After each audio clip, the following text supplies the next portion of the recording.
টেকনাফ থানাধীন সদর ইউনিয়নের তুলাতলী এলাকায় অভিযান চালিয়ে 1,50,000 ইয়াবাসহ 4 জন মাদক কারবারিকে আটক করেছে র্যাব 15। এছাড়া আরও 3 জন মাদক ব্যবসায়ী পালিয়ে যায়। এ সময় আটককৃতদের কাছ থেকে একটি স্মার্টফোন ও একটি বাটন ফোন জব্দ করা হয়।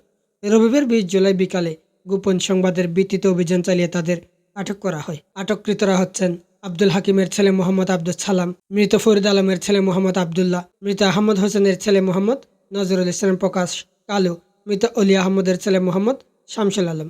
র্যাব 15 সহকারী পরিচালক ও সহকারী পুলিশ সুপার ফারুক জানান, গোপন সংবাদের ভিত্তিতে অভিযান চালিয়ে জনৈক সুলতান আহমদের ইঞ্জিন চালিত মাছ ধরার কাঠের নৌকার ভিতর থেকে 1,50,000 পিস ইয়াবা, একটি স্মার্টফোন, একটি বাটন ফোন সহ 4 জন মাদক কারবারিকে আটক করা হয়। এ সময় তাদের সহযোগী আরও 3 জন মাদক ব্যবসায়ী কৌশলে পালিয়ে যায়। পরবর্তী আইনানুগ ব্যবস্থা গ্রহণের জন্য আটকদের টেকনাফ মডেল থানায় সোপর্দ করা হয়েছে।